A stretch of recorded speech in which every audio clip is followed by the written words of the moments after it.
Hello guys! Nangolekta ako ng basura para sa inyo.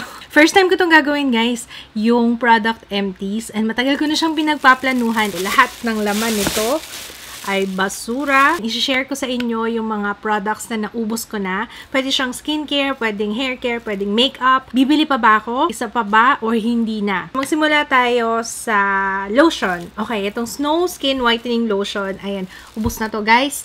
Nagkaroon ako ng collaboration with them before. Even if it's a sponsored video, guys, effective siya. Lagi ko naman sinasabi sa inyo, pag nag-whitening kayo guys, mas doble yung chance nyo na umitim lalo. Lalo na kapag nagpapaaraw kayo. Kaya pag nag-whitening lotion kayo, whitening soap, anything whitening, kailangan nyo mag-sunblock, iwasan nyo yung araw as much as possible, magpayong kayo kasi talagang mas higher chance na umitim kayo kapag nagpapaaraw kayo while whitening your skin. So, ayun, effective to sa akin yung Snow Skin Whitening. Actually, unang beses mo palang i-apply. Para siyang foundation para sa body. Instantly, makikita mo nakakaputi talaga siya ng skin. Ang ayaw ko lang dito sa kanya is yung kanyang pump. Hindi ganun ka-effective yung pump nito, sira. So, mahirap siyang i-pump. Pero, yeah, it works well sa akin. Will I buy this again? Meron kayong mas mahanap na mas mura sa kanya kasi namamahalan ako dito. If I'm not mistaken, yung ganitong size 700 or mas mataas pa yung presyo. Parang ganun. May mahanap kayong mas mura pero effective din. Okay, next one is shampoo. Etong CP1 Oriental Herbal Cleansing Shampoo. I got this from Yepunoni PH. Lalagay ko yung link nila sa description box. Pareho naming favorite to ni Jaya. And ang bilis ng ubos guys. Ang ganda nito. Ang bango-bango-bango-bango pa niya. Nilagay mo siya sa hand mo. Para siyang may shimmer. Para siyang pang-highlight. Kasi may mga glitter-glitter. Siguro nakakatulong yun para maging shiny yung buhok. Sobrang lambot ng buhok sa kanya. Pero syempre, kailangan mo pa rin mag-conditioner. Pero malambot yung buhok sa kanya. I think yung pinaka nagustuhan ko sa kanya is yung amoy. Mabango talaga. Especially kung meron kayong oily na scalp.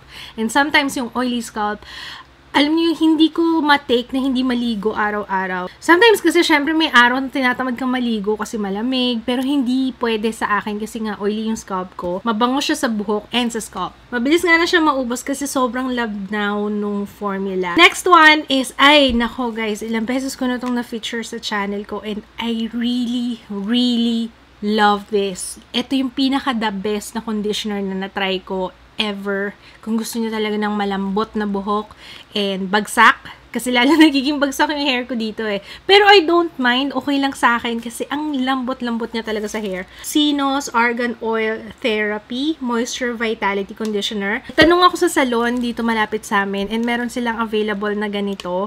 I think sa salon lang siya available. Ilalagay ko yung link nila sa description box. Another conditioner. Hindi ko alam kung tama yung pagkakagamit ko dito eh, pero rinse out treatment. Tama ba? Ginamit ko siya as conditioner. Parang yung mga hair repair. Kerastase Resistance Mask Force Architect.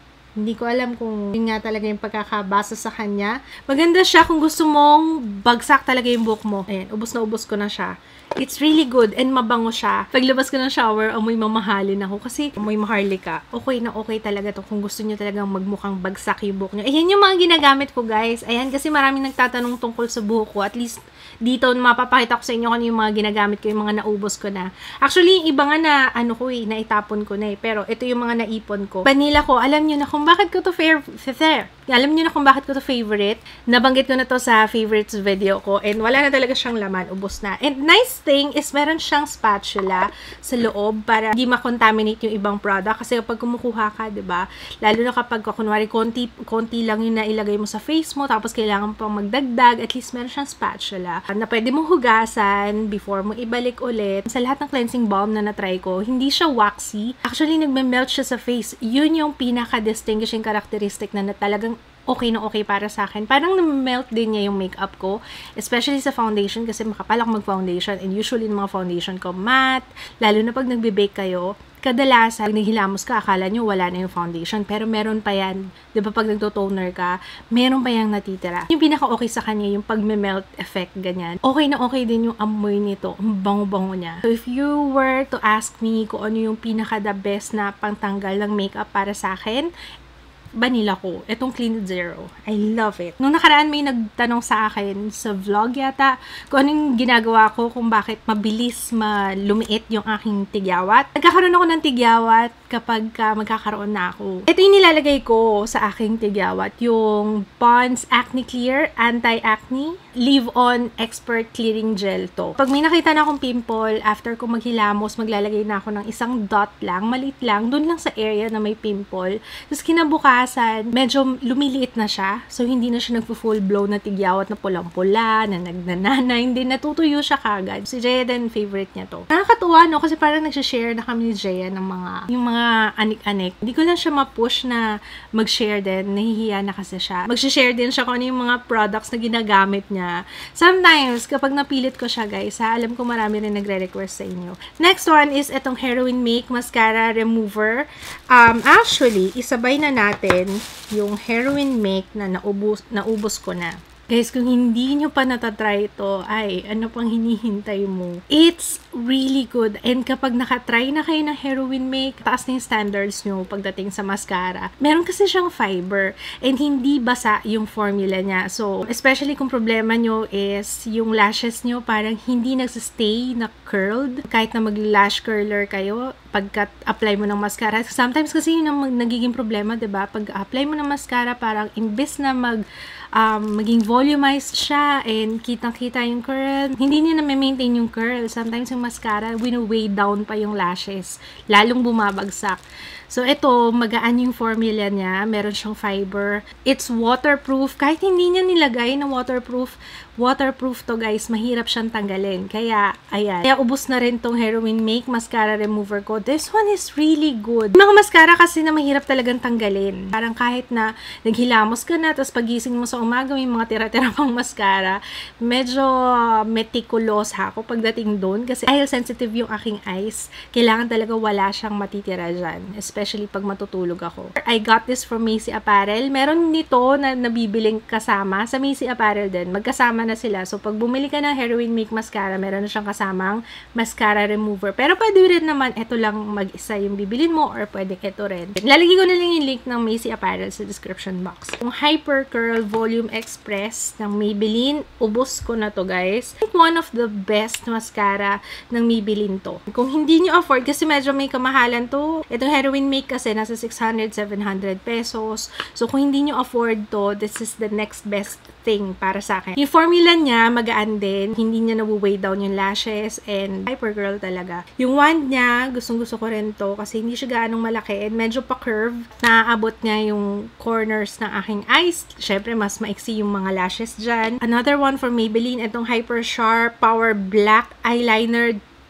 The best eyeliner ng Maybelline para sa akin. Brush tip siya, pero hindi siya ganun kahirap i-apply. Kasi I prefer felt tip. In terms of longevity, okay na okay siya. Talagang tatagal siya. Buong araw, hindi nagsasmudge. Kahit na maluha ako ng konti, hindi siya natatanggal. And mura lang siya. Honey I'm Good ng Pink Sugar, yung eyebrow gel. Meron akong video nito, guys, na parang tutorial yung ginawa ko. Okay siya sa akin. Ang problema ko lang sa kanya is masyado siyang shiny. Kasi oily yung aking kilay. Pero tumatagal siya buong araw. Ang technique lang na ginagawa ko para hindi siya masyadong shiny is naglalagay ako ng eyebrow powder. Pero you can use this as is. Brow mascara na siya, tapos pwede mo na siyang ipang drawing sa kilay. Parang ganon. Bibili pa ba ako? Grabe, sinabi ko ba? Parang ginawa kong favorite. Sorry, first time ko Hindi ko yata sinabi yung iba kung bibili pa ako or hindi. Hindi ko sinabi yung mga ibang products kung bibili pa ako o hindi pa. So, insert ko na lang to. Kerastase, yes, bibili pa ako ulit. Ito, definitely, bibili pa ako ulit nito. Vanilla ko, one of the best makeup remover na natry ko. And yes, definitely, bibili pa ako ulit. Pond's Acne Clear, definitely, bibili ako kasi favorite namin dalawa ni Jaya to. Heroin Make, oo, guys. Yung remover, kung naka-heroin make ka, pero kung hindi naman, wag na. Pero ako, since favorite ko yung Heroin Make na mascara, and ito lang talaga yung nakakapagtanggal na walang matitirang residue, yes, of course. Hyper Curl Mascara, bibili pa ba ako ulit? May mga bago kasi ang Maybelline. So for now, hindi muna ako bibili. Ita-test out ko muna yan kung talagang worth it na ipalit kay Hyper Curl. Hyper Sharp Power Black, yes. Honey I'm Good Eyebrow Gel, bibili pa ba ako? No, okay na ako dun sa eyebrow kit nila. And besides, once open, 6 months lang yung itatagal niya. If you're not familiar kung ano yung sinasabi kong eyebrow kit, ito yun, guys. Yung Honey I'm Good. Ayan. Perfect taupe.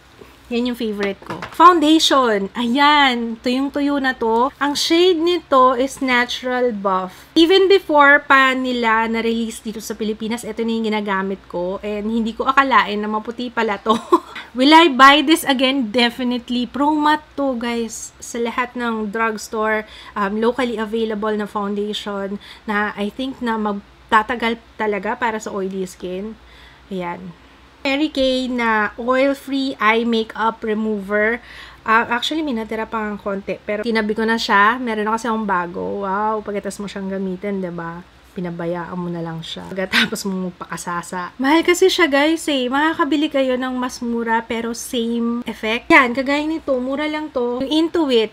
Ayan, konti lang din naman ang difference nila, pero mas mura to, parang 300 lang yata to. Ito is nasa 700 or 800, so mahal, diba? Hindi na ako bibili ulit. Next one is yung Mary Kay Time-Wise 3-in-1 Cleanser. Ginamit ko to before kasi meron ako nung kanilang, namigay ko na kasi, ano mo pangalan nun? Yung Skin Vigorate, yun, ginawan ko rin ng review yun before. Ito yung ginagamit ko sa kanya. Pero nung nagkaroon na ako ng mga gentler na facial wash, kagaya nung sa Human Nature, yun na lang yung ginamit ko. Ito, hindi mo siya magagamit ng as is. Bitin na bitin ako sa kanya as facial wash. Para sa akin, okay naman siya. Kaso ang Mary Kay kasi ang mahal kasi. Ba't kasi ang mahal ng products nila? Ginagamit ko lang siya kapag gumagamit ako ng brush. Pero pag hindi ako gumagamit ng brush, hindi ko rin siya nagagamit. So, sayang, 'di ba? Might as well gamitin yung something na pwede mong gamitin as is. And pwedeng gamitin na may brush. So, I won't buy this again. Yun lang, guys. Sana na-enjoy nyo tong video na to. And let me know kung gusto nyo pa ng mga ganitong product empties. Kasi at least, ayan, parang na-touch base ko na rin yung tungkol sa aking buhok. Dahil marami nagtatanong tungkol sa hair care. Kung ano yung ginagawa ko sa aking hair.